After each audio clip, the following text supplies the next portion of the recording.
түсіріп жатыр. Уалейкум ассалам.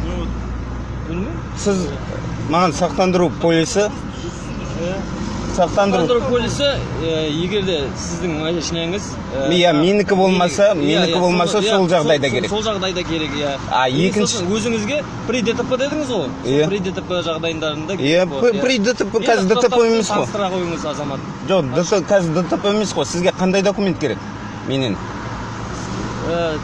мемлекеттік тіркеу куәлігі, жүргізуші куәлігі, сосын сақтандыру полисі. Сақтандыру полисі, енді мен ДТП жасап тұрған жоқпын, машина менікі. Жақсы.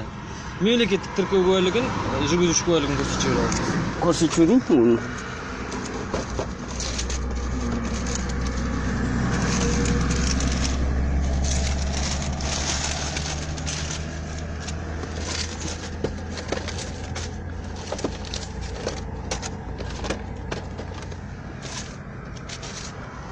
Mana?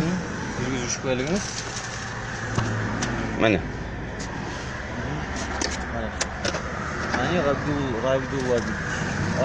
Абдулла емес. Просто оқыңыз, Абдулла емес. Сіз енді мені камераға түсіріп тұрсыз ғой? Иә. Дұрыс па? Иә, өзіңізге керек бол. Иә. Ал егер де осы интернет желісіне тараған жағдайда, мен сіздің үстіңізден 145-ші бабына сәйкес азаматтық кодекстің соған сәйкес арыз шағымдан аламын. Ескертемін. Ескерттіңіз? Мен бірақ түсіруге болмай ма? Онда ескертсеңіз? Иә, жоқ.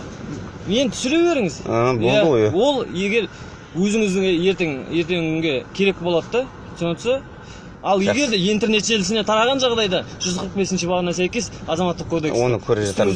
Мына келесі видеоны қарашы, вообще қызық бар ғой, айтайын. Сілтемеге шыққан видеоны қарашы, үстінен бас. Вообще қызық мына видео, қарашы.